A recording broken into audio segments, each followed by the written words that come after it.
Injectable GLP-1 medications have moved to the center of clinical weight management, having proven effective at reducing body mass and managing blood sugar from millions of people. But clinical focus is now pivoting to a secondary issue. We have to look at what happens to the body when a patient stops taking the weekly shots. This chart maps clinical data from the Step 1 trial extension, tracking patients taking weekly injections for 68 weeks. Initially, body weight drops steeply, but when medication is withdrawn, the trajectory reverses entirely. Within 1 year, participants regained 67% of the weight shed.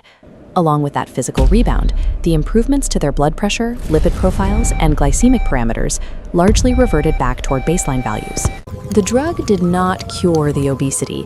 It only suppressed it while the chemical was present in the bloodstream. This creates a medical trap. Patients are experiencing the side effects of the drug and want to stop, but they are terrified of the immediate physiological rebound if they do. Synthetic injectables deliver a powerful, acute intervention.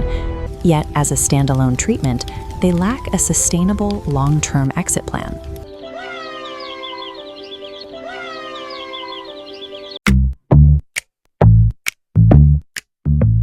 Rumble deep, feeling the sway. VX is the one to save the day.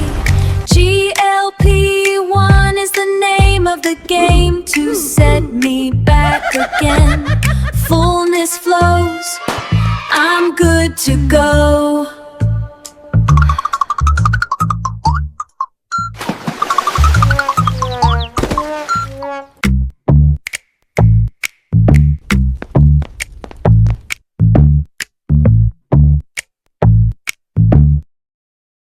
ProLactor VX utilizes two precise probiotic strains, Lactobacillus plantarum and Lactobacillus gasseri, alongside magnesium. This targeted microbial and mineral triad triggers the endogenous secretion of native GLP-1, providing a sustainable alternative to exogenous injections. These strains ferment dietary fibers into concentrated short-chain fatty acids, specifically acetate, propionate, and butyrate. These short-chain fatty acids diffuse through the colonic mucosa to bind directly with specialized enteroendocrine L cells. The interaction occurs at the free fatty acid receptors, FFAR2 and FFAR3. Activating these receptors initiates exocytosis, releasing native GLP-1 and peptide YY, or PYY, directly into systemic circulation.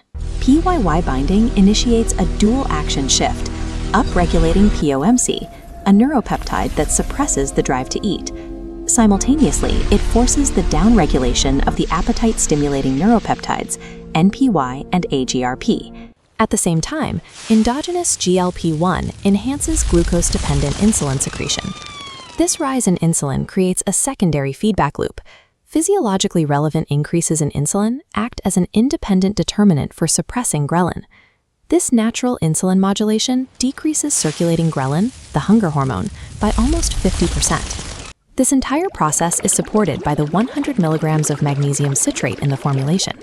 Magnesium acts as a catalyst, increasing overall gut microbiota diversity and directly accelerating the fermentation rates that drive the loop. The efficacy of this pathway is documented in a 12-week randomized controlled trial examining the Lactobacillus plantarum strain. The trial evaluated overweight subjects presenting a BMI between 25 and 30.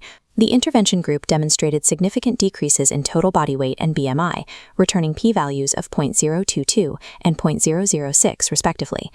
Beyond the top-line weight reduction, the data reveals significant decreases in localized abdominal, visceral, and subcutaneous fat. The clinical significance of L. plantarum lies in this ability to reduce visceral fat volume while simultaneously correcting foundational metabolic biomarkers that drive weight gain. By incorporating Lactobacillus gasseri, the formulation targets tissue-level inflammation and lipid absorption in addition to appetite suppression. Clinical efficacy requires a sustained dosage ranging from 10 to the 8th to 10 to the 11th colony-forming units over a 12-week period.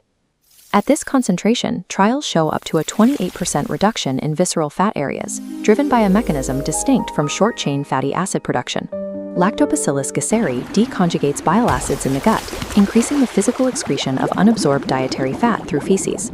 For the bacteria to work, they require fuel, which centers on maintaining adequate dietary fiber.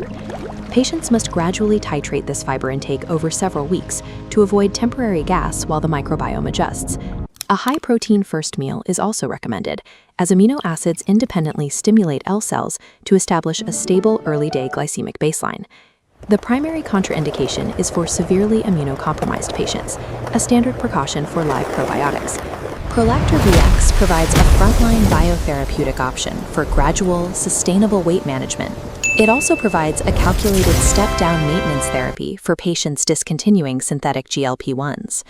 Biotherapeutics do not replace the acute power of synthetic drugs.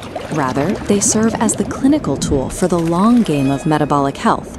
By mirroring natural satiety pathways at the microbial level, biotherapeutics offer clinicians a safe, evidence-based exit strategy from exogenous chemical dependency. Stomach rumbles out of sync, had me on the brink. Now the signal's working perfectly, the beep is strong again. That good gut feeling's got me winning, a new life's beginning. Gasserian plantarum, the bacteria that put me back on track. VX is the key, feeling firm and fit, ain't no holding back. Got me moving with that workout zest, yeah, putting it to the test. A long run, safe for me, no yo-yo back again. No yo